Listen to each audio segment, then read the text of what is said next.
तो दोस्तों आज हम बात करने जा रहे हैं मार्वल स्टूडियो की अपकमिंग बेहतरीन मूवी के बारे में। जी हाँ दोस्तों, मैं बात कर रहा हूँ ब्लैक पैंथर 3। दोस्तों इस फ्रेंचाइजी के अंदर, ब्लैक पैंथर की फ्रेंचाइजी के अंदर हमें 2 पार्ट देखने को मिल चुके हैं और दूसरा पार्ट जो है हमें अभी हाल ही में 2022 में देखने को मिला था। और इसी के बाद इसका अपकमिंग पार्ट ब्लैक पैंथर 3 एक तरह से अनाउंस कर दिया गया था, लेकिन वो हमें कब तक देखने को मिलेगा पूरी जानकारी इस वीडियो में मैं आपको दूंगा। साथ ही साथ पिछले मूवी की box office collection, effect, detail update, pre production, releasing, casting पूरी जानकारी मैं आपको देने वाला हूँ। तो वीडियो को जरूर से लाइक कीजिएगा, चैनल को सब्सक्राइब कर बेल आइकन दबाकर इसे ऑल पर सेट कर दीजिएगा ताकि नोटिफिकेशन आप तक पहुंचता रहे। तो अब इसके बारे में हम जानना चालू करते हैं। अमेरिकी सुपरहीरो फिल्म है जो मार्वल कॉमिक्स पर आधारित है और इसमें शूरी बटा ब्लैक पैंथर का किरदार है।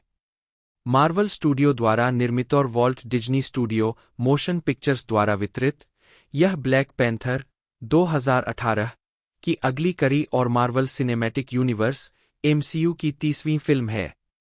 रयान कुगलर द्वारा निर्देशित, जिन्होंने जो रॉबर्ट कोल के साथ पटकथा का सहलेखन किया है। फिल्म में लेटिटिया राइट ने शूरी बटा ब्लैक पैंथर की भूमिका, साथ ही Lupita Nyong'o, Danai Gurira, Winston Duke, Florence Kasumba, Dominique Thorne, Michaela Coel, Mabel Cadena, Tenoch Huerta Mejia, Martin Freeman, Julia Louis Dreyfus और एंजेला बैसेट भी है। फरवरी 2018 में ब्लैक पैंथर की रिलीज के बाद सीक्वल के लिए विचार शुरू हुए।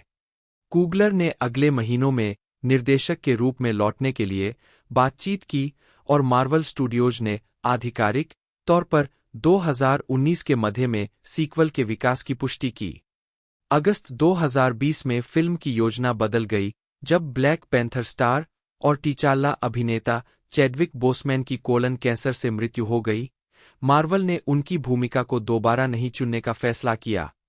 नवंबर में पहली फिल्म के अन्य मुख्य कलाकारों की वापसी की पुष्टि की गई थी और शीर्षक की घोषणा मई 2021 में की गई थी। फिल्मांकन जून 2021 के अंत में अटलांटा में शुरू हुआ, जो अगस्त में मैसाचुसेट्स जाने से पहले ट्रिलिथ स्टूडियो और टाइलर पेरी स्टूडियो दोनों में हुआ।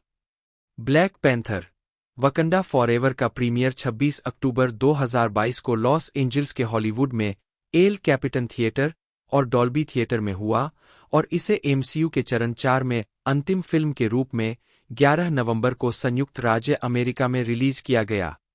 फिल्म को आमतौर पर आलोचकों से सकारात्मक समीक्षा मिली और इसने दुनिया भर में $859.2 मिलियन की कमाई की, जो 2022 की छठी सबसे ज्यादा कमाई करने वाली फिल्म बन गई।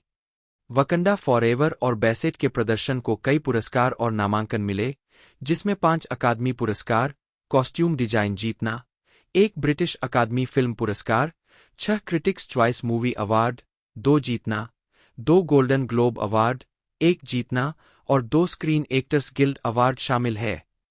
कथानक: वकांडा के राजा टीचाला एक अज्ञात लाइलाज बीमारी से पीड़ित है, जिसके बारे में उनकी बहन शूरी का मानना है कि इसे दिल के आकार की जड़ी बूटी से ठीक किया जा सकता है। एरिक किलमोंगर द्वारा जलाए जाने के बाद शूरी ने कृत्रिम रूप से जड़ी बूटी को फिर से बनाने का प्रयास किया, लेकिन टीचाला के मरने से पहले ऐसा करने में विफल रही। 1 साल बाद वकांडा पर अन्य देशों द्वारा अपने वाइब्रेनियम को साझा करने का दबाव डाला जाता है। कुछ पक्ष इसे बलपूर्वक चुराने का प्रयास करते हैं। रानी रमोंडा शूरी से इस जड़ी बूटी पर अपना शोध जारी रखने का अनुरोध करती है ताकि एक नया ब्लैक पैंथर तैयार हो सके जो वकांडा की रक्षा करेगा, लेकिन वह यह मानने के कारण मना कर देती है कि ब्लैक पैंथर अतीत की एक आकृति है। अटलांटिक महासागर में CIA और US नेवी सील पानी के नीचे एक संभावित वाइब्रेनियम भंडार का पता लगाने के लिए एक वाइब्रेनियम डिटेक्टर का उपयोग करते हैं। अभियान को नमोर के नेतृत्व में नीली चमड़ी वाले, पानी में सांस लेने वाले महामानवों के एक समूह द्वारा मार दिया जाता है। CIA का मानना है कि वकांडा इसके लिए जिम्मेदार है।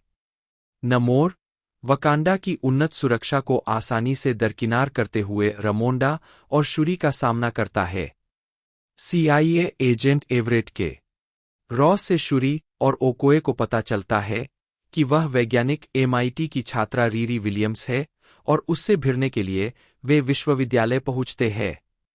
समूह का पीछा FBI और फिर नमोर के योद्धा करते हैं, जो नमोर से मिलने के लिए शूरी और विलियम्स को पानी के नीचे ले जाने से पहले ओकोए को हराते हैं।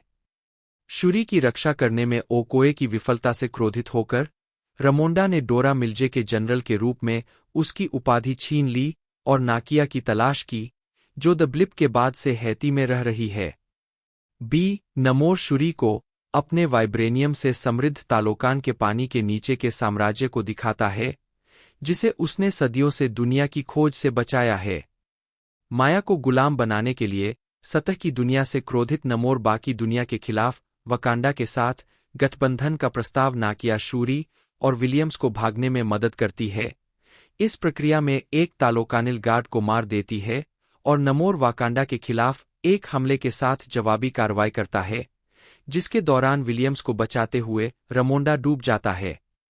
नमोर अपनी पूरी सेना के साथ लौटने की कसम खाता है और वाकांडा के नागरिक अपनी सुरक्षा के लिए जबरी पहाड़ों में चले जाते हैं।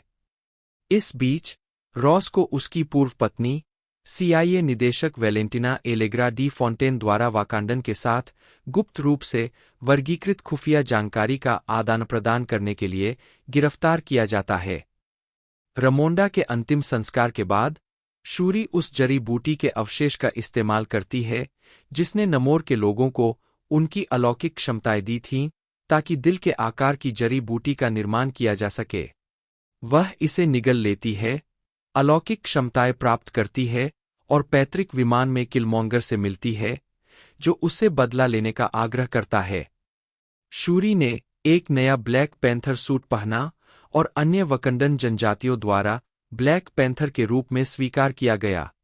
एम्बाकू के शांति के आग्रह के बावजूद शूरी रमोंडा की मौत के लिए नमोर से बदला लेने के लिए दृढ़ संकल्प है और तालोकान पर तत्काल जवाबी हमले का आदेश देती है।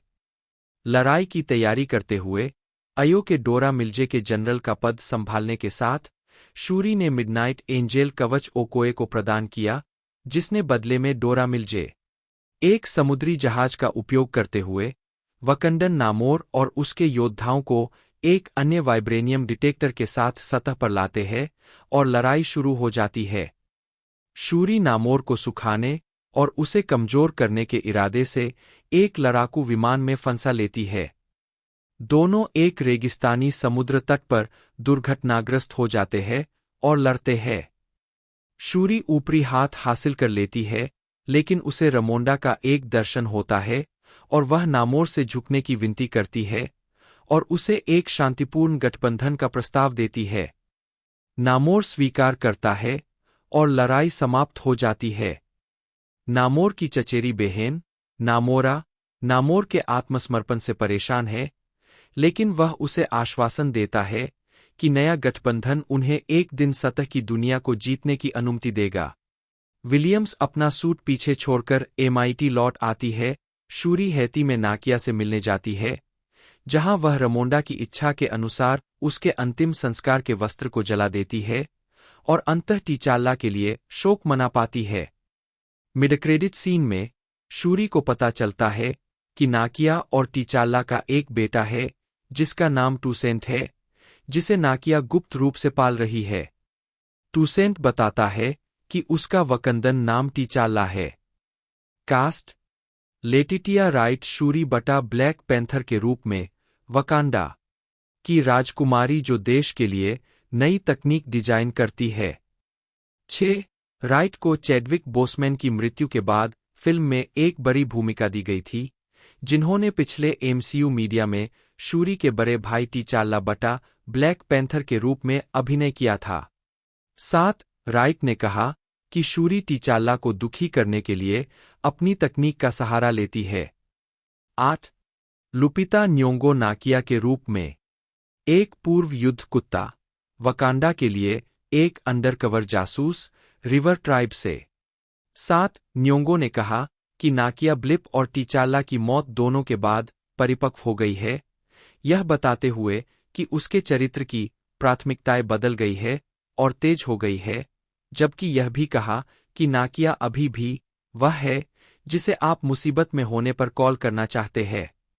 चौ ओकोए के रूप में दानई गुरिरा, डोरा मिल्जे की जनरल, वकांडा की सभी महिला विशेष सेना और एक पूर्व एवेंजर।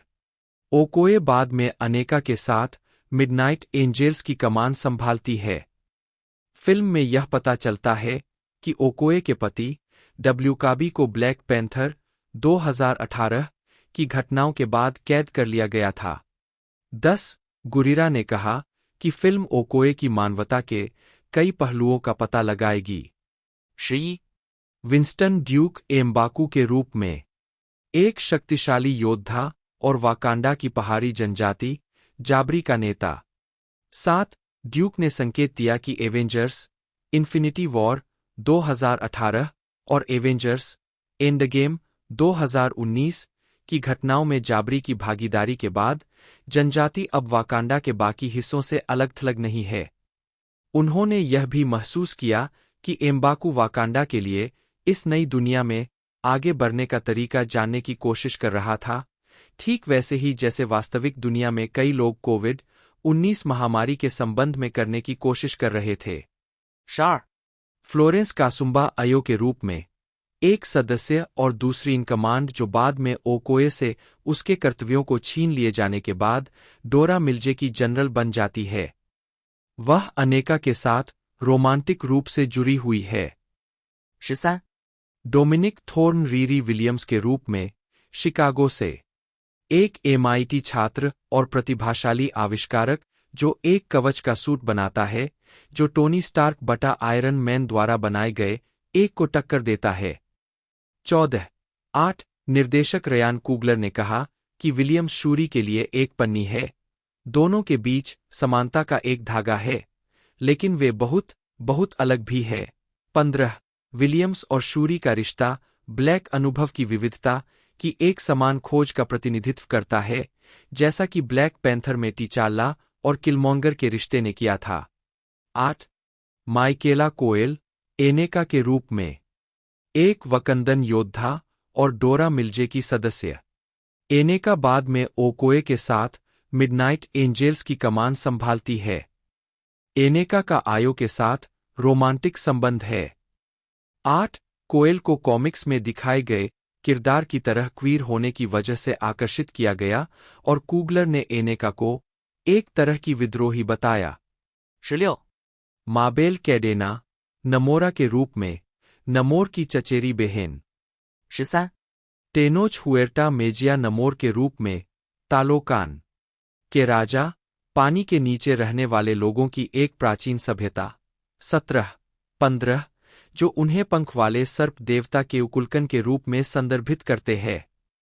18 हुएर्टा ने कहा कि नमोर सतह की दुनिया में शामिल होने का फैसला करता है जब टीचाला पहली फिल्म के अंत में वाकांडा की सच्चाई को सार्वजनिक रूप से प्रकट करता है, जो परिणामस्वरूप तालोकान को खतरे में डालता है, जिससे नमोर और उसके लोग खुद को बचाने के लिए कार्रवाई करते हैं। हुएर्टा ने यह भी पुष्टि की कि चरित्र कॉमिक्स की तरह एक उत्परिवर्ती है। 19 हुएर्टा ने नमोर को एक विरोधी नायक कहा। 20 यह समझाते हुए कि फिल्म में एक विरोधी भूमिका होने के बावजूद उसकी मंशा को समझने योग्य बनाकर चरित्र को मानवीय बनाना उनके और कुगलर दोनों के लिए महत्वपूर्ण था। 21-15 उन्होंने चरित्र को एक तरह का बेवकूफ, एक तरह का रोमांटिक और अविश्वसनीय रूप से शक्तिशाली बताया। 8 भूमिका के लिए तैयार होने के लिए ह्यूर्टा ने आकार में आने के लिए एक कठोर कसरत की दिनचर्या अपनाई, क्योंकि वह इस बात को लेकर चिंतित थे कि वह नमोर के पहनावे में कैसे दिखेंगे, जिसमें कॉमिक्स में विशेष रूप से हरे रंग की स्विम ब्रीफ शामिल थी जिसे ह्यूर्टा ने शेम शॉर्ट्स के रूप में संदर्भित किया था। 22 उन्होंने युकाटेक माया भाषा और तैरना भी सीखा। 23-24 मैनुअल शावेज ने एक युवा नमोर का किरदार निभाया है। उद्धरण वांछित मार्टिन फ्रीमैन एवरेट के रॉस के रूप में सेंट्रल इंटेलिजेंस एजेंसी CIA का एक एजेंट जिसका वाकांडा से पुराना संबंध है। अशो Julia Louis Dreyfus Valentina Allegra de Fontaine के रूप में CIA की नई निदेशक और रॉस की पूर्व पत्नी 26. एंजेला बेसेट रमोंडा के रूप में वकांडा की संप्रभु रानी, जो अपने बेटे टीचाल्ला की मौत का शोक मना रही है। 7. बेसेट ने बताया कि रमोंडा अपने लोगों का नेतृत्व करने, शूरी की मां होने और वकांडा को दूर रखने की धमकियों को संतुलित करने की कोशिश कर रही होगी, जबकि वह टीचाल्ला की मौत का शोक मना रही होगी, जिसे उसके लिए संभालना बहुत मुश्किल है। 8. जबकि बेसेट शुरू में फिल्म में रमोंडा के मारे जाने से नाखुश थी, कूगलर ने उसे आश्वस्त किया कि MCU में मृत्यु हमेशा के लिए नहीं होती है, और उसे लगा कि उसके चरित्र का भविष्य में वापस आना संभव है, ठीक उसी तरह जैसे एंडगेम में ब्लिप के बाद लोगों को वापस जीवन में लाया गया था। 27. इसके अतिरिक्त माइकल बी जॉर्डन ने एंजादका बटा एरिक किलमॉन्गर स्टीवंस, टीचाल्ला और शूरी के चचेरे भाई के रूप में अपनी MCU भूमिका को दोहराया है। 28. ब्लैक पैंथर से लौट रहे हैं इसहाक डे बैंकोले, डैनी सपानी और डोरोथी स्टील अपनी अंतिम मनोप्रांत भूमिका में क्रमशः वकंदन नदी जनजाति, 29 सीमा जनजाति, 30 और व्यापारी जनजाति के बुजुर्गों, 31 के रूप में कोनी चेमे ने ज्वावारी के रूप में अपनी भूमिका को दोहराया, पहले माइनिंग जनजाति की बुजुर्ग, लेकिन अब बड़ी राजनेता, पहली फिल्म में जूरी द्वारा निभाई गई भूमिका को संभाल रही है। 30 और हास्य अभिनेता ट्रेवर नोआ ने भी शूरी के AI ग्रिड के रूप में अपनी आवाज की भूमिका को दोहराया है। 32 33 लेक बेल, जिन्होंने पहले मार्वल स्टूडियोज की एनिमेटेड सीरीज व्हाट इफ 2021 वर्तमान में नताशा रोमानोफ बटा ब्लैक विडो को आवाज दी थी, और रॉबर्ट जॉन बर्क क्रमशः डॉ ग्राहम और स्मिटी के रूप में दिखाई देते हैं, जो वाइब्रेनियम खनन ऑपरेशन के प्रभारी CIA अधिकारियों की एक जोड़ी है। 34 35 रिचर्ड शिफ अमेरिकी विदेश मंत्री के रूप में दिखाई देते हैं। 36 जबकि कामारू उस्मान एक नौसेना अधिकारी के रूप में दिखाई देते हैं। 37 38 बोसमैन की टीचाल्ला बटा ब्लैक पैंथर के रूप में पिछली MCU फिल्मों से अभिलेखीय फुटेज का उपयोग फिल्म के अंत में किया गया है। 39 डिवाइन लव कोनाडुसन टीचाल्ला टू बटा टू सेंट, टीचाल्ला और नाकिया के बेटे के रूप में दिखाई दे। मार्च 2021 में कूगलर ने कहा कि वह अभी भी स्क्रिप्ट लिख रहे थे, और बोसमैन के बिना फिल्म पर काम करना उनके करियर में अब तक का सबसे मुश्किल काम बताया। उन्होंने कहा कि बोसमैन ने पहली फिल्म को एक साथ रखा था, और अब निर्देशक के रूप में वह इसे जारी रखने की कोशिश कर रहे थे। 59 वह बोसमैन की मृत्यु से पहले अपनी योजनाबद्ध फिल्म के कई तत्वों का पुनः उपयोग करने में सक्षम थे, जबकि उन विषयों को शामिल और लागू किया जो लोग मेरे जितना ही आहत थे, वास्तव में प्रदर्शन कर सकते थे और निष्पादित कर सकते थे, और दूसरी तरफ पूरे बाहर आ सकते थे। 15 कूगलर के अनुसार स्क्रिप्ट के मूल संस्करण में टीचाला को ब्लिप के बाद जीवन को फिर से शुरू करने से निपटने के बारे में बताया गया होगा, समय की हानि का शोक 5 साल तक चले जाने के बाद। 69 और इसमें टीचाला का अपने बेटे टूसेंट के साथ संबंध शामिल था, जिससे वह ब्लिप के कारण कभी नहीं मिला। कूगलर ने यह भी कहा कि नमोर और वेलेंटीना एलेग्रा डे फॉन्टेन मूल स्क्रिप्ट में थे, जिसमें अंतिम फिल्म की तुलना में डे फॉन्टेन की भूमिका बड़ी थी। 70 राइट ने कहा कि शूरी टीचाला के साथ ब्लैक पैंथर बन जाती।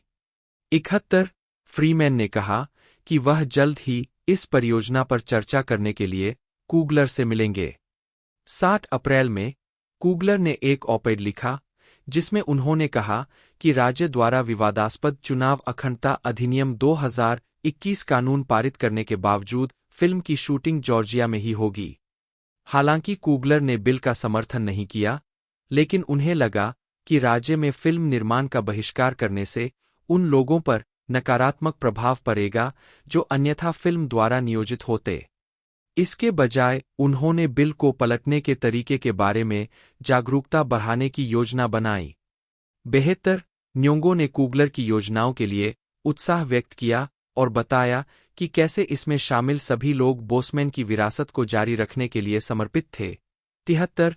बाद में उन्होंने कहा कि कुगलर ने बोसमैन का सम्मान करने के लिए फिल्म के लिए अपने विचारों को फिर से आकार दिया था, जो उन्हें लगा कि आध्यात्मिक और भावनात्मक रूप से सही था। 74। मूर ने फिल्म का वर्णन इस तरह किया कि आप एक दुखद नुकसान से निपटते हुए कैसे आगे बढ़ते हैं। सभी पात्र, पुराने और नए दोनों, इस बात से निपट रहे हैं कि कैसे नुकसान आपके कार्यों को भावनात्मक और आश्चर्यजनक तरीकों से प्रभावित कर सकता है।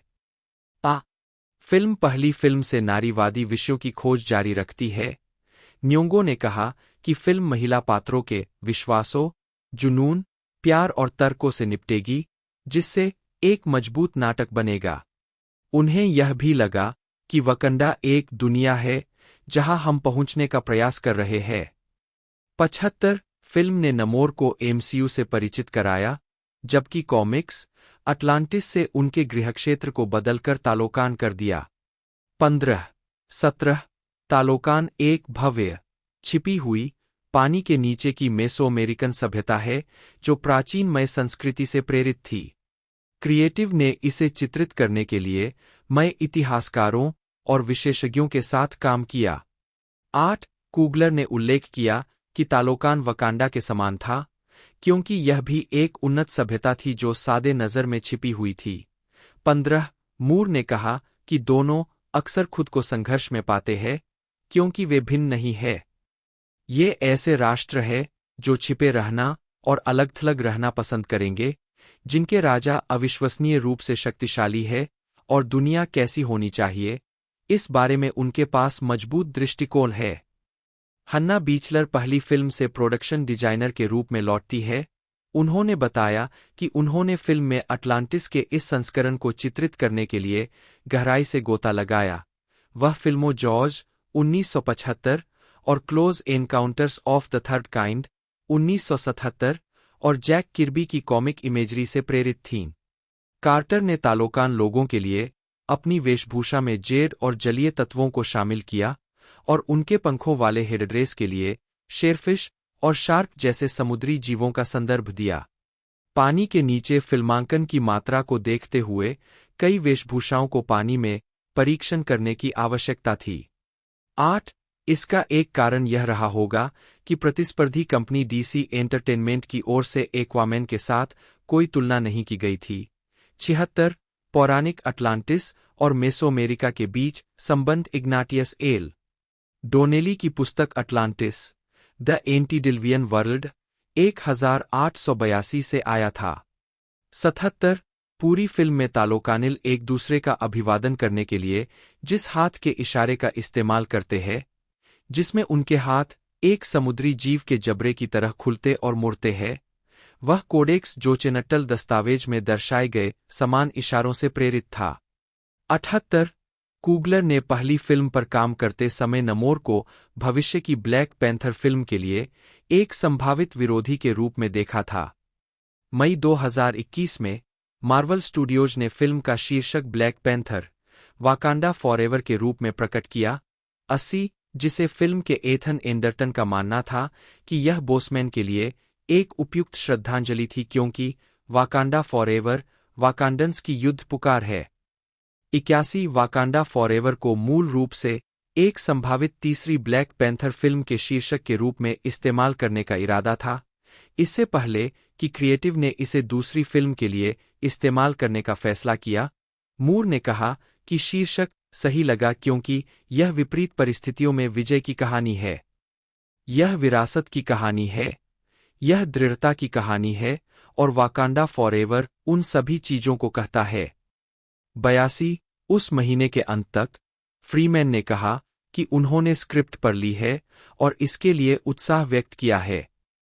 83 जून के अंत में वॉर्सेस्टर, मैसाचुसेट्स के आर्थिक विकास कार्यालय के व्यवसाय विकास प्रबंधक एडगर लूना ने कहा कि वाकांडा फॉरएवर का तकनीकी विभाग वॉर्सेस्टर पुलिस विभाग मुख्यालय सहित फिल्मांकन स्थानों की खोज और निरीक्षण करने के लिए 25 जून के सप्ताह में शहर में था। 84、85、29 जून 2021 को अटलांटा, जॉर्जिया में ट्रिलिथ स्टूडियो में उत्पादन शुरू हुआ। 87 वर्किंग टाइटल समर ब्रेक के तहत 88 बोसमैन की मृत्यु से पहले फिल्मांकन मार्च 2021 में शुरू होने वाला था। 58 फिल्मांकन की शुरुआत में फीज ने घोषणा की कि पहली फिल्म से सभी के लौटने की उम्मीद है। 87 ऑटम डुरल अरकापोस सिनेमेटोग्राफर के रूप में काम करते हैं। मार्वल स्टूडियोज की डिज्नी प्लस सीरीज लोकी में ऐसा करने के बाद पहली फिल्म के सिनेमेटोग्राफर रेचल मॉरिसन की जगह लेंगे। 89 कूगलर के एक लंबे समय के सहयोगी मॉरिसन ने वाकांडा फॉरएवर के लिए वापसी की योजना बनाई थी, लेकिन कोविड-19 महामारी के कारण उनकी फिल्म फ्लिंट स्ट्रॉन्ग के साथ शेड्यूलिंग संघर्ष के कारण असमर्थ थी। 90 गोलाकार लेंस के विपरीत एनामॉर्फिक लेंस के उपयोग पर चर्चा करते हुए कूगलर ने बताया कि एनामॉर्फिक लेंस छवि को थोड़ा सा विकृत करते हैं, जो फिल्म के साथ फिट बैठता है, जिसमें नुकसान का कोहरा होता है। एक गहरा नुकसान दुनिया को देखने के तरीके को विकृत कर सकता है। 15 अरकापो ने पैनाविजन टी सीरीज एनामॉर्फिक लेंस का इस्तेमाल किया, जिसे विशेष रूप से पैनाविजन द्वारा संशोधित किया गया था।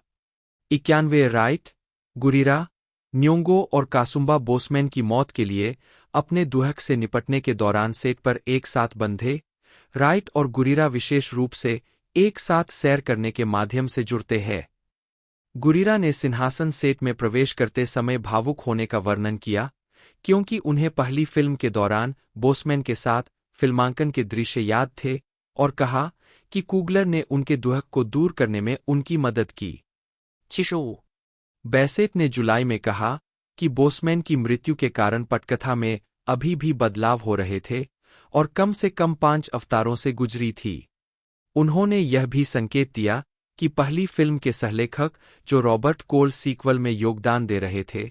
92 जिसकी फीगे ने जल्द ही पुष्टि की। 93 माइकेला कोएल एक अज्ञात भूमिका में कलाकारों में शामिल हुई। 94 अगस्त में इसाक डे बैंकोले को वकंदन नदी जनजाति के बुजुर्ग के रूप में अपनी भूमिका को फिर से निभाने के लिए तैयार किया गया था। 29 और डोमिनिक थॉर्न ने डिज्नी प्लस सीरीज आयरनहार्ट में उस किरदार को निभाने से पहले रीरी विलियम्स के रूप में वकंडा फॉरएवर के दृश्यों को फिल्माना शुरू कर दिया था। 95 उस महीने फिल्मांकन Massachusetts institute of technology MIT और वॉर्सेस्टर में होने की उम्मीद थी। 85 96 उत्पादन 18 अगस्त तक वॉर्सेस्टर में कार का पीछा करने की फिल्मांकन करने की तैयारी कर रहा था। 85 97 23 और 24 अगस्त को अर्नेस्ट ए जॉनसन सुरंग में एक पीछा दृश्य फिल्माया गया था। 98 25 अगस्त को राइट को अस्थायी रूप से अस्पताल में भर्ती कराया गया था। ऐसा माना जाता था कि बोस्टन में एक स्टंट फिल्माने के दौरान हुई दुर्घटना में उन्हें मामूली चोटें आई थीं। 99 राइट सितंबर में स्वास्थ्य लाभ के लिए लंदन में अपने घर चली गईं, जबकि फिल्मांकन उनके चरित्र के इर्दगिर्द जारी रहा। 100 डोरोथी स्टील, जिन्होंने पहली फिल्म में वकंडन मर्चेंट ट्राइब की बुजुर्ग की भूमिका निभाई थी, 15 अक्टूबर को। अक्टूबर के अंत में फिल्म की रिलीज 11 नवंबर 2022 तक टाल दी गई। 102 उत्पादन 22 अक्टूबर तक जॉर्जिया के ब्रंसविक में मैरी रॉस वाटरफ्रंट पार्क में चला गया। 103 104 जहां 28 अक्टूबर से 2 नवंबर तक फिल्मांकन हुआ। 104 ब्रंसविक लैंडिंग मरीना के प्रबंधक माइकल टोरस ने कहा कि अगले दिनों में एक 300 फुट का क्रूज जहाज उत्पादन में शामिल होगा और अधिकांश फिल्मांकन पानी पर हुआ। ब्रंसविक के डाउनटाउन विकास प्राधिकरण के निदेशक मैथ्यू हिल ने कहा कि अधिकांश दृश्य रात में शूट किए गए थे। 105 नवंबर तक उन दृश्यों का फिल्मांकन पूरा हो गया था जिनमें राइट की आवश्यकता नहीं थी।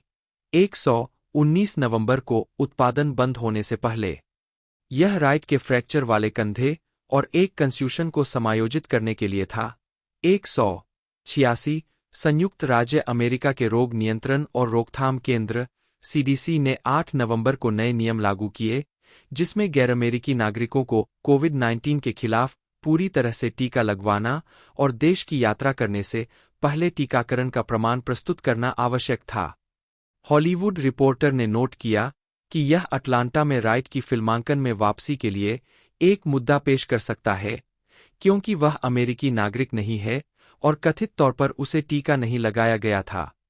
106 दिसंबर के मध्य में हॉलीवुड रिपोर्टर ने पुष्टि की कि राइट के शामिल होने के साथ अटलांटा में जनवरी 2022 के अंत में फिल्मांकन फिर से शुरू होगा।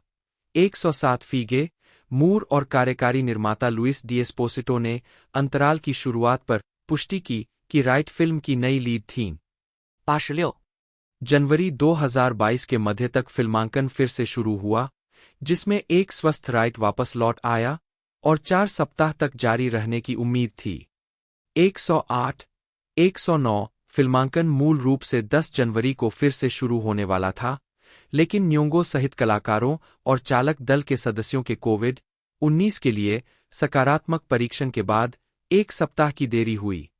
उस समय द हॉलीवुड रिपोर्टर ने बताया कि ड्यूक ने सीक्वल में अपने चरित्र की विस्तारित भूमिका के कारण अपनी वापसी के लिए वेतन वृद्धि पर बातचीत की थी। 109 अगले महीने न्योंगो ने खुलासा किया कि डैनी सपानी फिल्म में वकंडन बॉर्डर ट्राइब के बुजुर्ग के रूप में अपनी भूमिका को दोहराएंगे। 30 थॉर्न ने 13 मार्च तक अपने दृश्यों का फिल्मांकन पूरा कर लिया। 110 अतिरिक्त फोटोग्राफी 18 मार्च को प्यूर्टो रिको में शुरू हुई, जहां 24 मार्च को आधिकारिक तौर पर फिल्मांकन पूरा हुआ। 111, 112 पोस्ट प्रोडक्शन जून 2022 में हुएर्टा ने पुष्टि की कि वह फिल्म में दिखाई दे रहे हैं। 23 और उन्हें आधिकारिक तौर पर अगले महीने 2022 सैन डिएगो कॉमिक-कॉन में नमोर की भूमिका निभाने की घोषणा की गई। 113 जब कोएल, माबेल कैडेना और एलेक्स लिविनल्ली को क्रमशः अनेका, नमोरा और अट्टुमा की भूमिका निभाने के लिए भी पता चला और फ्लोरेंस कासुम्बा को अयो के रूप में अपनी भूमिका को दोहराने की पुष्टि की गई। 13 कॉमिक-कॉन में उनकी उपस्थिति के बाद कलाकारों के साथ फिर से शूटिंग हुई। हुएर्टा ने उन्हें छोटे लापता टुकड़ों के रूप में वर्णित किया। 114 जुलाई के अंत में यह पता चला कि कामारू उस्मान फिल्म में दिखाई देंगे। 37 जबकि रिचर्ड शिफ को सितंबर में कास्ट करने का खुलासा हुआ था। 115、116、वकंडा फॉरएवर के दृश्य प्रभाव Digital Domain, Industrial Light and Magic, Weta FX, Cinesite, Rise FX, SSVFX और स्टॉर्म स्टूडियो द्वारा प्रदान किए गए थे। 117 फिल्म के 2548 शॉट्स में से 2233 में दृश्य प्रभावों का उपयोग शामिल था, जो 1 दर्जन से अधिक वीएफएक्स विक्रेताओं द्वारा बनाए गए थे। 118 परसेप्शन ने फिल्म के मुख्य एंड टाइटल सीक्वेंस को डिजाइन किया, जिसमें शूरी के अंतिम संस्कार के कपड़ों को एक ब्लैक पैंथर सूट को प्रकट करने के लिए जलाया जा रहा है। इस सीक्वेंस को व्यावहारिक रूप से एक विशेष अग्निरोधक पैनाविजन कैमरे का उपयोग करके फिल्माया गया था, जिसमें परसेप्शन ने फिल्म में शूरी द्वारा पहने गए कपड़े के समान कपड़े पर नियंत्रित लपटों को प्रज्वलित किया था। 119 फिल्म में केवल एक पोस्ट क्रेडिट दृश्य है। 120 संगीत मुख्य लेख Black Panther Wakanda Forever soundtrack. सितंबर 2021 में यह पता चला कि लुडविग गोरानसन सीक्वल के लिए संगीतकार के रूप में वापसी करने के लिए तैयार थे। 121 उनका स्कोर हॉलीवुड रिकॉर्ड्स द्वारा 11 नवंबर 2022 को जारी किया गया था। 122、ब्लैक पैंथर वकंडा फॉरएवर प्रोलॉग एक साउंड ट्रैक विस्तारित नाटक हॉलीवुड रिकॉर्ड्स और मार्वल म्यूजिक द्वारा 25 जुलाई 2022 को जारी किया गया था और इसमें बॉब मार्ले के नो वूमन नो क्राई का टेम्स का कवर शामिल है, जिसका इस्तेमाल फिल्म के टीजर ट्रेलर में किया गया था। अमारा द्वारा ए बॉडी ए कॉफिन और सांता फे क्लान द्वारा सोए। गोरानसन ने तीनों गानों का निर्माण किया और अमारा, क्यू स्टीड, केजेड, क्रैकर मल्लो और मायसू के साथ ए बॉडी ए कॉफिन का सहलेखन किया।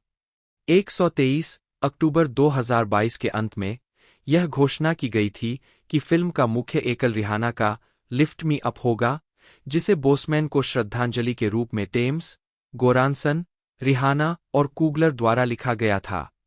यह एकल 2016 के बाद से रिहाना का पहला एकल संगीत आउटपुट है और इसे 28 अक्टूबर को Westbury Road, Roc Nation, Def Jam recording और हॉलीवुड रिकॉर्ड्स के माध्यम से रिलीज किया गया था।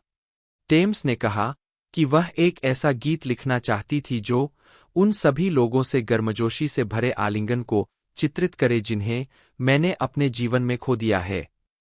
124 लिफ्ट मी अप को फिल्म के sound track Black Panther Wakanda Forever music from and inspired by में दिखाया गया था, जिसे 4 नवंबर 2022 को Roc Nation, Def Jam recording और हॉलीवुड रिकॉर्ड्स द्वारा रिलीज किया गया था। 124,122 Voice Rising the music of Wakanda Forever के साउंड ट्रैक की निर्माण प्रक्रिया का विवरण देने वाली 3 भाग की डॉक्यूमेंट्री श्रृंखला का पहला एपिसोड 28 फरवरी 2023 को डिज्नी प्लस पर जारी किया गया था। 125 पहले एपिसोड में नाइजीरिया, पास्ट इज प्रेजेंट, कूगलर और गोरानसन ने पारंपरिक संगीत की आवाजों को फायरबॉय डीएमएल, ब्लरी सिविलिन और बुसिस्वास्कोर में नाइजीरिया के लागोस में काम किया। 126 दूसरे एपिसोड मेक्सिको, कॉन लाब्रिसा। 127 में गोरानसन को एक बार फिर पारंपरिक संगीत और वाद्ययंत्रों को फॉडेकुश, विविर क्विंटाना और मारे एडवर्टेंसिया जैसे आधुनिक कलाकारों के साथ मिश्रित करने के लिए मैक्सिको में काम करते हुए देखा गया है। 128 तीसरे episode London, bring it home. 127 में गोरानसन ने Abbey Road studio Jorja Smith और बर्न बॉय सहित कलाकारों के साथ मैक्सिको और नाइजीरिया में रिकॉर्ड किए गए तत्वों के साथ इसे शामिल करने का काम किया। 128 गोरानसन ने सेनेगल के गायक बाबा माल के साथ फिर से सहयोग किया, जो पहली फिल्म से गायन प्रदान करने के लिए लौटे थे। उद्धरण वांछित श्रृंखला का निर्माण एक्चुअल फिल्म्स, जेएम फिल्म्स और प्रॉक्सिमिटी मीडिया। 129 सामग्री की लागत को कम करने के डिज्नी के प्रयासों के तहत श्रृंखला को मूल रूप से 26 मई 2023 को डिज्नी प्लस से हटा दिया जाना था। विपणन फिल्म का पहला फुटेज अप्रैल 2022 में सिनेमाकॉन में स्टूडियो की प्रस्तुति के दौरान डिज्नी की आगामी फिल्मों की एक सिजल रील में दिखाया गया था।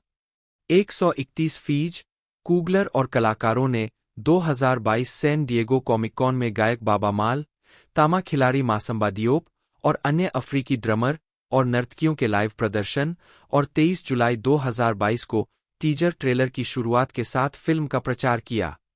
133 इसमें बॉब मार्ले के नो वूमन, नो क्राई का एक कवर दिखाया गया था, जो केंड्रिक लैमर के ऑल राइट 2015 में परिवर्तित होता है। पीपल की ली सिम्पसन और जियोवाना गेलहोरेन दोनों ने फुटेज को शक्तिशाली कहा। 134 जबकि सीएनएन की सैंड्रा गोंजालेज ने महसूस किया कि टीजर ने बोसमैन के प्रदर्शन को याद किया और लिखा, पूर्वावलोकन में व्याप्त शोक के बीच आशा है, नए जीवन का जन्म, शाब्दिक रूप से और भविष्य की एक झलक, एक नए अनुकूल नायक की पंजे वाली झलक के साथ। 135 इंडीवायर के लिए लिखते हुए क्रिश्चियन जिल्को ने भी महसूस किया कि टीजर ने बोसमैन के प्रदर्शन को याद किया, जबकि यह भी कहा कि इसने ब्लैक पैंथर के भविष्य के लिए मार्वल स्टूडियोज के लिए एक चुनौतीपूर्ण चुनौती पेश की, क्योंकि बोसमैन को एमसीयू के आगे बढ़ने के आधारशिलाओं में से एक माना जाता है और स्टूडियो ने उनकी भूमिका को दोबारा नहीं बनाया है। 137 टीजर ट्रेलर को रिलीज के पहले 24 घंटों में 172 मिलियन व्यूज मिले। 138 फिल्म के लिए फनको पॉप्स का भी एक दिन बाद खुलासा किया गया। 139फिल्म को राष्ट्रीय सिनेमा दिवस के दौरान स्क्रीनिंग से पहले दिखाए गए सिजल रील में शामिल किया गया था, जिसमें विभिन्न स्टूडियो की आगामी फिल्मों पर प्रकाश डाला गया था। 140 कूगलर, राइट, ड्यूक, बैसेट और ह्यूटा ने 2022 D23 एक्सपो में विशेष फुटेज के साथ फिल्म का प्रचार किया, जिसे द हॉलीवुड रिपोर्टर के आरोन काउच ने मनोरंजक अनुक्रम के रूप में वर्णित किया। 141 3 अक्टूबर 2022 को एक आधिकारिक ट्रेलर जारी किया गया था। 18 वैरायटी में ईजे पनालिगन और कॉमिक बुक रिसोर्सेज के नारायण लियू दोनों ने इसे एक रोमांचक ट्रेलर कहा, जो नए ब्लैक पैंथर पोशाक पर एक बेहतर नज़र प्रदान करता है। 142 लियू ने कहा कि यह नुकसान, ताकत और नायकों पर केंद्रित एक अधिक गहन कहानी को छेड़ता है। 142-15 गिज़मोडो की लिंडा कोडेगा ने ट्रेलर में संगीत, ऊर्जा और तीव्रता से लेकर हर चीज को अविश्वसनीय पाया और कहा कि फिल्म राजनीतिक पैंतरेबाजी, जासूसी और उस तरह की मूर्खता को संतुलित करती हुई प्रतीत होती है जिसकी एक मार्वल फिल्म से उम्मीद की जाती है। अक्टूबर 2022 में मार्वल ने टारगेट के साथ एक विज्ञापन अभियान के लिए भागीदारी की, जिसमें थोर ने रीरी विलियम्स के रूप में अपनी भूमिका को दोहराया। मिनट भर के इस विज्ञापन का निर्देशन मलिक विट्ठल ने किया था और इसमें विलियम्स को लेगो के साथ युवा अश्वेत लड़कियों के एक समूह के साथ अपने मार्क आई आयरनहार्ट सूट पर काम करते हुए दिखाया गया है। विलियम्स टारगेट पर लड़कियों में से एक को देखती है, जो उन्हें अपने सूट के पावर सोर्स के लिए प्रेरणा देती है। एडवीक में शैनन मिलर ने विज्ञापन को दो युवा अश्वेत स्टेम लड़कियों के बीच बातचीत के मुख्यधारा के विपणन में एक दुर्लभ घटना कहा। विज्ञापन में कई थीम वाले ईस्टर अंडे और जेनेल मोने का गाना आई गॉट द जूस दिखाया गया, जिसमें फेरेल विलियम्स भी शामिल है। यह 16 अक्टूबर 2022 को ऑनलाइन शुरू हुआ। अगले दिन मंडे नाइट फुटबॉल के दौरान प्रसारित किया गया। 30 और 15 सेकंड के संस्करण भी बनाए गए थे। मार्वल और टारगेट की साझेदारी में टारगेट स्टोर्स के भीतर विशेष मर्चेंडाइज और संवर्धित वास्तविकता अनुभव भी शामिल है। 144 अक्टूबर में ही स्प्राइट जीरो शुगर ने विडेन प्लस कैनेडी और मोमेंटम वर्ल्डवाइड से फिल्म को बढ़ावा देने के लिए एक मार्केटिंग अभियान शुरू किया। 145 लेक्सस ने अपने RZ 450 को बढ़ावा देने के लिए एक विज्ञापन चलाया, जिसमें दानी गुरिरा ने ओकोए की भूमिका निभाई। लेक्सस और एडिडास ने विश्व प्रीमियर के दौरान जूजू स्मिथ-शूस्टर के लिए एक custom Lexus LC 500 convertible design करने के लिए टीम बनाई। यह और लेक्सस GX दोनों ही फिल्म में दिखाई देते हैं। 146 1 नवंबर को मैकडॉनल्ड्स ने Black Panther Wakanda Forever happy meal बेचना शुरू किया, जिसमें फिल्म के पात्रों पर आधारित 10 खिलौनों में से एक शामिल था। 147 इसके अतिरिक्त क्राफ्ट फूड्स ने ब्लैक पैंथर वकंडा फॉरएवर से प्रेरित आकृतियों के साथ मैक्रोनी और पनीर जारी किया। 148 तानेही कोट्स द्वारा होस्ट किए गए 6 एपिसोड पॉडकास्ट, जिसका शीर्षक Wakanda forever the official black panther podcast है, में फिल्म के निर्माण पर चर्चा करते हुए कलाकारों और चालक दल के साक्षात्कार शामिल है। पहला एपिसोड 3 नवंबर 2022 को प्रीमियर हुआ और उसके बाद के एपिसोड जनवरी 2023 से साप्ताहिक रूप से रिलीज किए जाएंगे। 149 मार्वल स्टूडियोज लीजेंड्स सीरीज के 3 एपिसोड 4 नवंबर 2022 को रिलीज किए गए, जिसमें टिचाला, शुरी और डोरा मिल्जे को उनके पिछले MCU दिखावे के फुटेज का उपयोग करके दिखाया गया। 150 जबकि black panther in search of Wakanda नामक 20/20 टीवी विशेष को रॉबिन रॉबर्ट्स द्वारा होस्ट किया गया और फिल्म के कलाकारों के साक्षात्कार को ABC पर प्रसारित किया गया। 151 एडिडास के वकंडा फॉरएवर कलेक्शन के लॉन्च का जश्न मनाने के लिए कैल्टी design research, Adidas school for experimental education in design और कार्बन ने फिल्म से प्रेरित एक custom Lexus RX 500 HF sport design करने के लिए भागीदारी की। 152रिलीज नाट्य ब्लैक पैंथर वकंडा फॉरएवर का प्रीमियर 26 अक्टूबर 2022 को लॉस एंजिल्स के हॉलीवुड में एल कैपिटन थिएटर और डॉल्बी थिएटर में हुआ। 153 154 इसका प्रीमियर 6 नवंबर 2022 को नाइजीरिया के लागोस में भी हुआ, एक ऐसा अवसर जिसे डेडलाइन हॉलीवुड ने मार्वल फिल्म के लिए पहला स्थानीय प्रीमियर बताया। 155 यह 9 नवंबर 2022 को अंतर्राष्ट्रीय स्तर पर रिलीज होना शुरू हुआ। 153 और 11 नवंबर को संयुक्त राज्य अमेरिका में। 102 पहले इसे 6 मई और फिर 8 जुलाई 2022 के लिए निर्धारित किया गया था। 52 56 फिल्म को फ्रांस में नाटकीय रूप से रिलीज किया गया था। देश की 17 महीने की प्रतीक्षा अवधि के बावजूद जब फिल्में नाटकीय रिलीज के बाद स्ट्रीमिंग सेवाओं पर दिखाई दे सकती है। सिनेमाघरों में वकंडा फॉरएवर को रिलीज करने के डिज्नी के फैसले को फ्रांसीसी सरकार की इस स्वीकारोक्ति से प्रोत्साहित किया गया कि उनके मीडिया कार्यक्रम को आधुनिक बनाने की जरूरत है और ऐसा करने के लिए उनकी समयरेखा पहले उनकी फिल्म स्ट्रेंज वर्ल्ड की नाटकीय रिलीज को छोड़ने और इसे सीधे डिज्नी प्लस पर रिलीज करने का विकल्प चुनने के बाद वर्तमान कालक्रम के अनुसार वकंडा फॉरएवर सबसे पहले 2024 की शुरुआत में फ्रांस में डिज्नी प्लस पर उपलब्ध होगा। 156 कुवैत में फिल्म को रिलीज करने के लिए आयो और अनेका के बीच समलैंगिक संबंधों के चित्रण को हटाने के साथ साथ कुछ अन्य संपादन किए गए थे। 157 वकंडा फॉरएवर को चीन में 7 फरवरी 2023 को रिलीज किया गया, जो स्पाइडरमैन फार फ्रॉम होम 2019 के बाद देश में रिलीज होने वाली पहली एमसीयू फिल्म बन गई। 158 यह एमसीयू के चौथे चरण की अंतिम फिल्म है।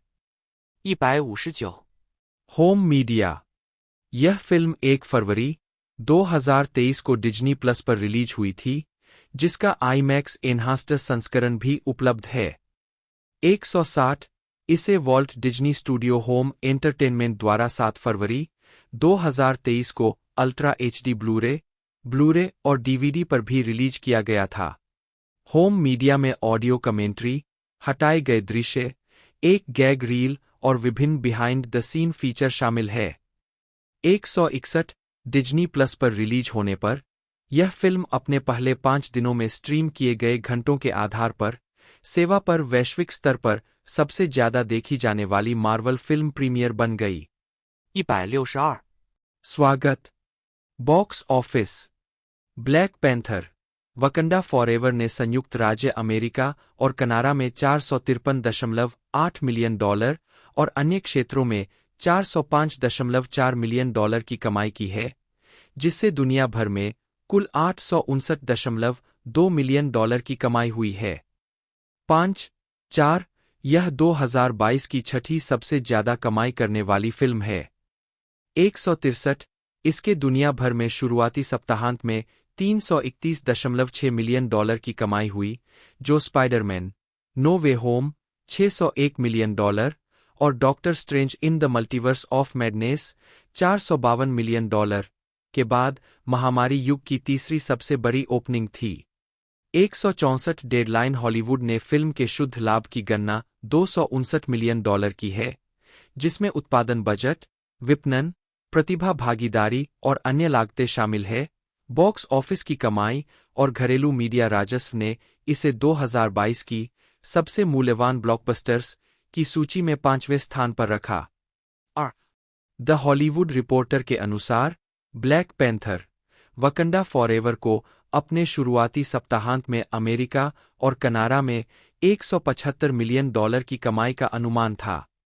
165 नवंबर 2022 तक बॉक्सऑफिस प्रो ने अनुमान लगाया कि अमेरिका और कनाडा में फिल्म का शुरुआती सप्ताहांत 170 से $205 मिलियन के बीच होगा और अनुमान लगाया कि फिल्म अपनी कुल घरेलू कमाई के लिए 435 से $543 मिलियन कमाएगी। 166 फिल्म ने अपने पहले दिन $84.3 मिलियन कमाए, जिसमें गुरुवार रात के पूर्वावलोकन से $28 मिलियन शामिल थे। 168 इसके शुरुआती सप्ताहांत में $181.3 मिलियन की कमाई हुई, जो सप्ताहांत की शीर्ष फिल्म बन गई।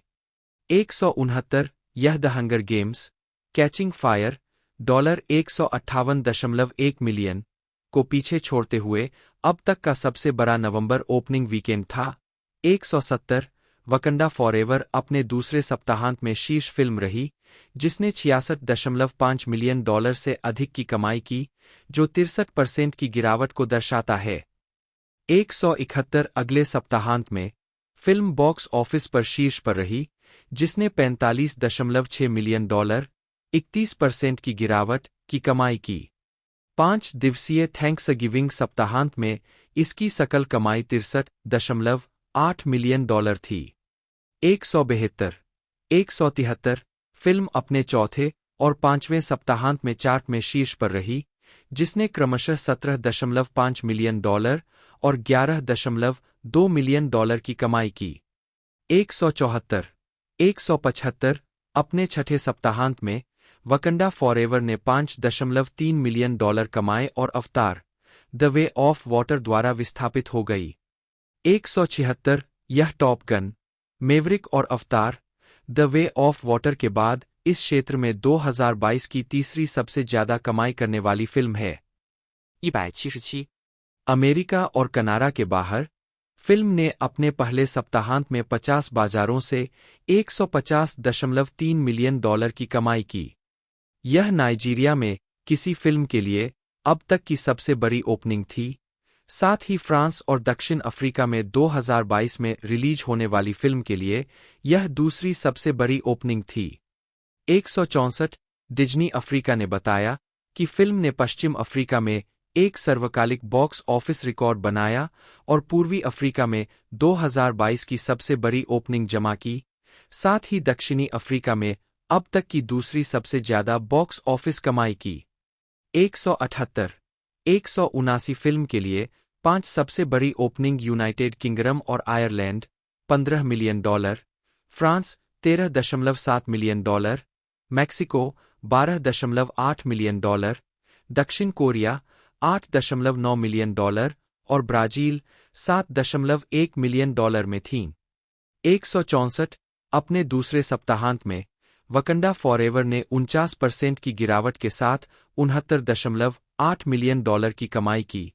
180 जबकि अपने तीसरे सप्ताहांत में इसने 53% की गिरावट के साथ $32.1 मिलियन की कमाई की। 181 12 मार्च 2023 तक सबसे अधिक कमाई करने वाले क्षेत्र United kingdom $41 million, Mexico $35.9 million, France $33.2 million, Brazil $21.4 million और ऑस्ट्रेलिया $19.5 मिलियन थे।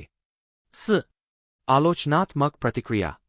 एंजेला बेसेट को रानी रमोंडा के रूप में उनके प्रदर्शन के लिए व्यापक प्रशंसा मिली और वह मार्वल फिल्म के लिए प्रमुख व्यक्तिगत अभिनय पुरस्कार जीतने वाली पहली अभिनेत्री बन गईं।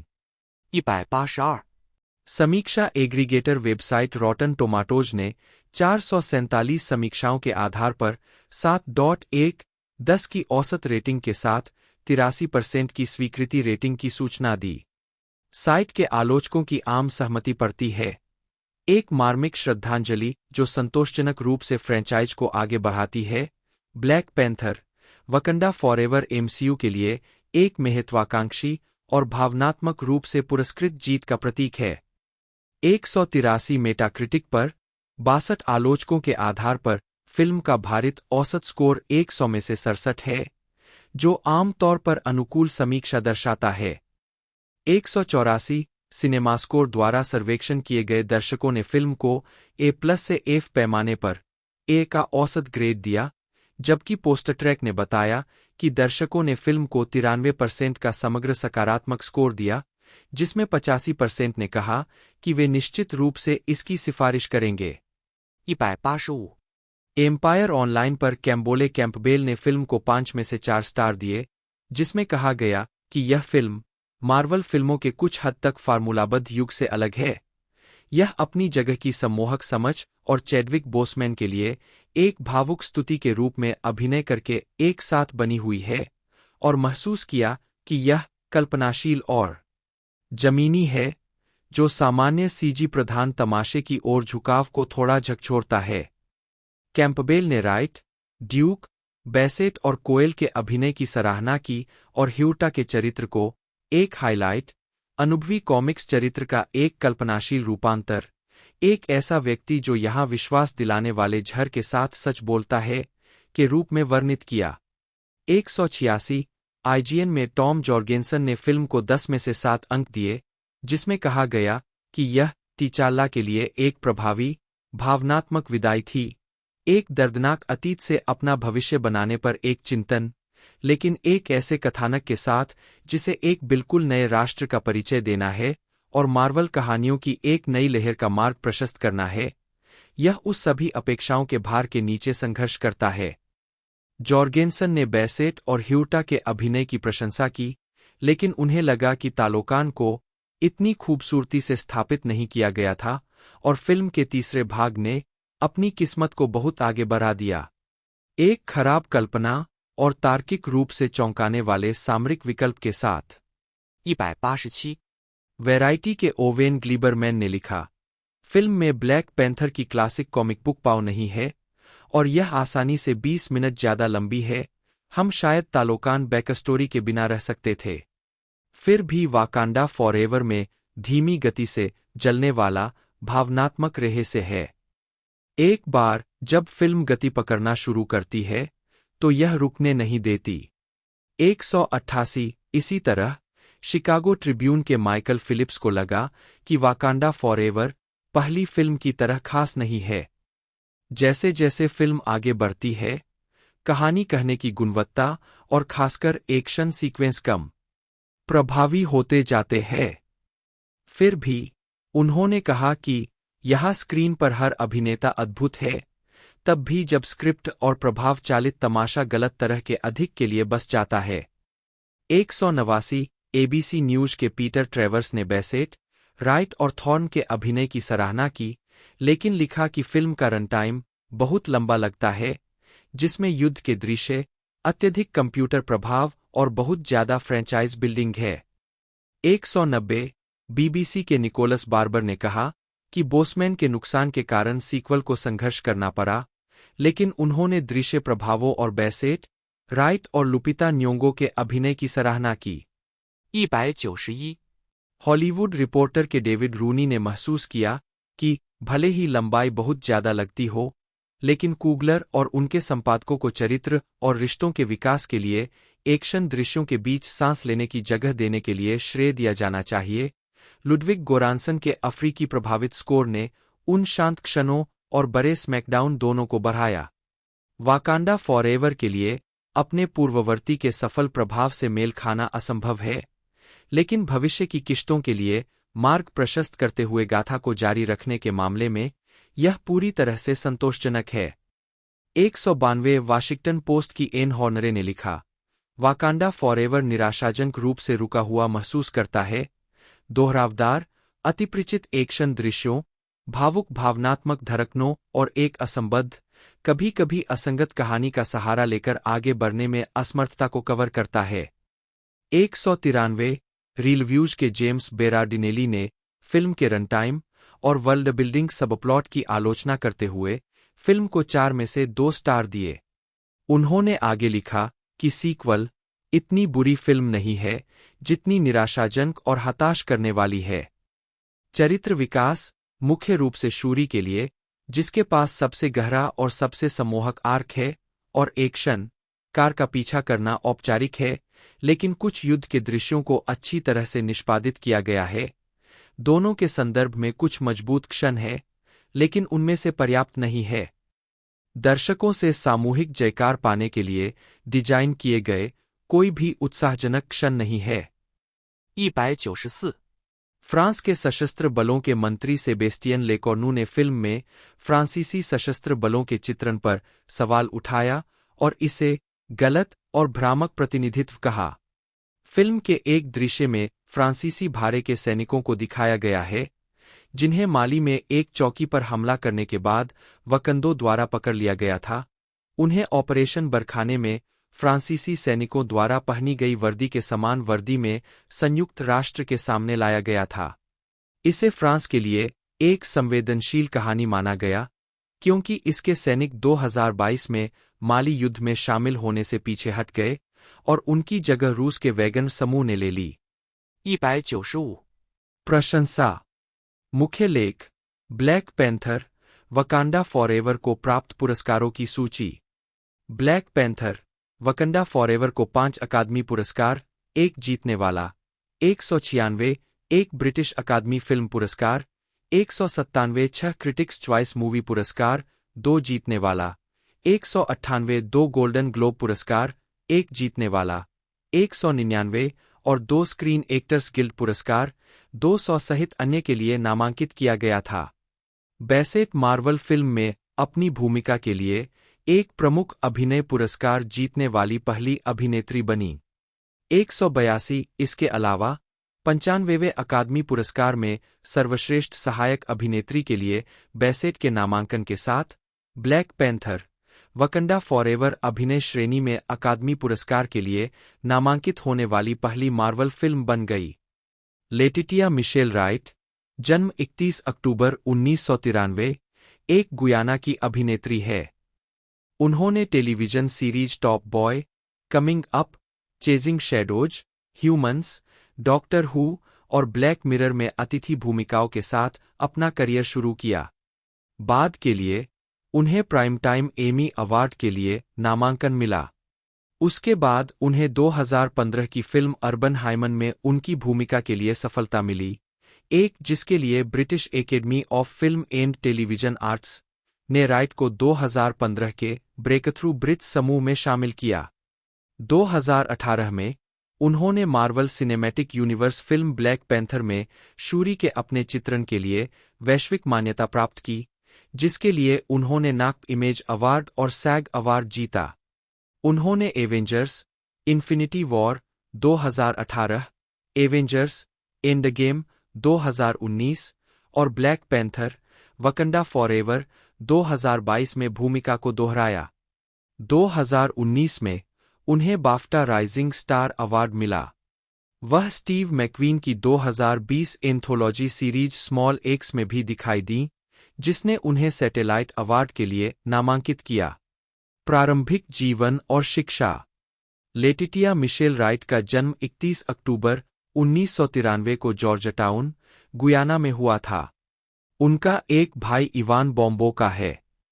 जब वह 8 साल की थीं, तब उनका परिवार लंदन, इंग्लैंड चला गया और उन्होंने नॉर्थम्बरलैंड पार्क कम्युनिटी स्कूल में पढ़ाई की। 2、3 1 फरवरी 2023 को उन्हें गुयाना विश्वविद्यालय द्वारा एक असाधारण दीक्षांत समारोह में कला और साहित्य में मानद डॉक्टरेट की उपाधि से सम्मानित किया गया। Career 2017 San Diego Comic Con में राइट ने स्कूल के नाटकों में अभिनय किया, लेकिन वह 2006 की film Akeelah and the Bee को देखकर एक पेशेवर अभिनेत्री बनने की अपनी इच्छा का श्रेय देती है। उन्हें के पामर का प्रदर्शन प्रेरणादायक लगा। उन्होंने टिप्पणी की कि भूमिका प्रतिध्वनित हुई, यह एक कारण है कि मैं यहाँ हूँ। 7 उन्होंने 16 साल की उम्र में दाखिला लेते हुए आइडेंटिटी स्कूल ऑफ एक्टिंग में दाखिला लिया। 8、9。 2011 में वह टॉप बॉय श्रृंखला में और होल्बी सिटी के 2 एपिसोड में एक आवर्ती भूमिका के रूप में दिखाई दीं। 9 2012 की film my brother the devil में उनकी एक छोटी भूमिका थी, जिसके लिए उन्हें स्क्रीन इंटरनेशनल द्वारा कल के 2012 के सितारों में से एक के रूप में मान्यता दी गई थी। माइकल कैटन जोन्स ने राइट को अर्बन हाइमन 2015 में उनकी पहली प्रमुख भूमिका में कास्ट किया, 9 जिसने उन्हें हॉलीवुड का ध्यान आकर्षित किया। 2-10 उसी वर्ष वह doctor who episode face the रेवेन में दिखाई दी और अगले वर्ष उन्होंने ह्यूमन पर रेनी के रूप में एक आवर्ती भूमिका शुरू की। 9 इस दौरान वह लंदन के गेट थिएटर में एक्लिप्स्ड दानई गुरिरा द्वारा लिखित नाटक में भी दिखाई दीं। 11 2017। राइट ने 2018 की फिल्म ब्लैक पैंथर में सहाभिनय किया, जिसमें उन्होंने राजा टीचल्ला की बहन और वाकांडा की राजकुमारी शूरी की भूमिका निभाई। 12 मार्वल सिनेमैटिक यूनिवर्स का हिस्सा। इस फिल्म में Chadwick Boseman, Michael B Jordan, Lupita Nyong'o और दानई गुरिरा ने भी अभिनय किया था। 13-14 राइट ने फिल्म में अपने काम के लिए मोशन पिक्चर में उत्कृष्ट निर्णायक प्रदर्शन के लिए नाक इमेज अवार्ड जीता। 15 और एवेंजर्स इन्फिनिटी वॉर में भूमिका को दोहराया, जो 2 महीने बाद रिलीज हुई थी। 16 इसके अलावा 2018 में राइट स्टीवन स्पीलबर्ग की 2011 के विज्ञान कथा उपन्यास रेडी प्लेयर वन के फिल्म रूपांतरण में रेब के रूप में दिखाई दिए। 17 2018 में राइट को द कन्वर्ट नामक एक नाटक में भी दिखाया गया था, जिसका मंचन लंदन के यंग विक थिएटर में किया गया था। यह नाटक 19वीं शताब्दी में एक अंग्रेजी बोलने वाले मिशनरी की कहानी थी, जहां अफ्रीकियों को विक्टोरियन अंग्रेजी बोलने और ईसाई धर्म में शामिल होने के लिए प्रशिक्षित किया गया था। यह नाटक 1895 में सेट किया गया था, जब चिलफोर्ड नामक एक अश्वेत पुरुष कैथोलिक शिक्षक और मिशनरी रोडेशियन सेलिसब्री में एक मिशन हाउस में रहता है। 19 राइट एक जेकेसाई का किरदार निभाती है, जो एक युवा रोडेशिया लड़की है जिसे उसके चाचा द्वारा शादी के लिए मजबूर किया जा रहा है, लेकिन सौभाग्य से चिलफोर्ड उसे बचा लेता है। 20 2019 में राइट ने बाफ्टा राइजिंग स्टार अवार्ड जीता। 21 अप्रैल 2019 में राइट डोनाल्ड ग्लोवर और रिहाना के साथ गुआवा आइलैंड में दिखाई दी, जो अमेजन स्टूडियो द्वारा रिलीज की गई एक लघु संगीत फिल्म थी। 22 एवेंजर्स एंडगेम में शूरी के रूप में अपनी भूमिका को दोहराने से पहले। 23 नवंबर 2018 में यह घोषणा की गई थी कि right hold back the stars के एक उपन्यास रूपांतरण में जॉन बॉयगा के साथ अभिनय करेंगे। 24 राइट 2022 की डेथ ऑन द नाइल में दिखाई दिए। 25 उन्हें स्टीव मैक्वीन की मिनी सीरीज स्मॉल एक्स में भी कास्ट किया गया था, जो 1960 और 1980 के दशक के बीच लंदन के वेस्ट इंडियन समुदाय में सेट की गई थी। 26 पहले एपिसोड में मैंग्रोव, जिसका प्रीमियर 15 नवंबर 2020 को BBC वन पर हुआ, राइट ने ब्रिटिश ब्लैक पैंथर नेता अल्थिया जोन्सलेकोइंटे की भूमिका निभाई है, जिसे 8 अन्य ब्लैक कार्यकर्ताओं के साथ 1970 में एक शांतिपूर्ण विरोध प्रदर्शन के बाद दंगा भड़काने के आरोप में गिरफ्तार किया गया था। 27 फरवरी 2020 में यह घोषणा की गई कि राइट ने मार्जोरी वालेस की 1986 की इसी नाम की किताब पर आधारित फिल्म द साइलेंट ट्विंस में जुड़वां बहनों जून और जेनिफर गिबन्स की भूमिका निभाने के लिए सहमति व्यक्त की है, जिसकी शूटिंग अप्रैल में शुरू होगी। फिल्म सितंबर 2022 में रिलीज होगी। 29 राइट ने ब्लैक पैंथर वाकांडा फॉरएवर के लिए शूरी के रूप में वापसी की, जिसमें टीचाला की मौत के बाद शूरी को नया ब्लैक पैंथर बनते हुए दिखाया गया है। इस फिल्म में उनकी पहली प्रमुख भूमिका थी। नवंबर 2022 में रिलीज होने वाली यह फिल्म चैडविक बोसमैन के सम्मान में बनाई गई थी, जिनकी 2020 में कोलन कैंसर से मृत्यु हो गई थी। 30 अगस्त 2021 में एक चेज सीक्वेंस के फिल्मांकन के दौरान मोटरसाइकिल दुर्घटना के बाद उनके कंधे में फ्रैक्चर हो गया और उन्हें चोट लग गई, जिससे उनके ठीक होने तक प्रोडक्शन को रोक दिया गया। 30 व्यक्तिगत जीवन। राइट ने अवसाद के साथ अपने संघर्ष के बारे में खुलकर बात की है। उन्होंने 2018 में वैनिटी फेयर को बताया कि जब उन्होंने पहली बार 20 साल की उम्र में अवसाद का अनुभव किया, तो वह बहुत सारी बुरी चीजों से गुजर रही थीं। 31 राइट ने अपने ईसाई धर्म को अवसाद पर काबू पाने में मदद करने का श्रेय दिया, जिसे उन्होंने लंदन के अभिनेताओं की बाइबिल अध्ययन बैठक में भाग लेने के बाद पाया। 31 अपनी रिकवरी और अपने विश्वास पर ध्यान केंद्रित करने के लिए उन्होंने फिल्म भूमिकाओं को ठुकरा दिया। 31 बाद में उन्होंने बताया कि उन्हें अभिनय से ब्रेक लेने की जरूरत थी और भगवान के साथ अपने रिश्ते की खोज करने के लिए एक यात्रा पर निकल पड़ी और मैं एक ईसाई बन गई। 32 दिसंबर 2020 में राइट ने ट्विटर पर YouTube channel on the table से एक वीडियो साझा करने के लिए वामपंथी मीडिया से विवाद उत्पन्न किया, जिसमें लाइट लंदन चर्च के एक वरिष्ठ नेता टॉमी अरायोमी ने अन्य बयानों के अलावा कोविड-19 वैक्सीन की वैधता पर सवाल उठाया और चीन पर कोविड-19 फैलाने का आरोप लगाया। वीडियो को बाद में हटा दिया गया। 33 राइट ने बाद में स्पष्ट किया, मेरा इरादा किसी को चोट पहुंचाना नहीं था।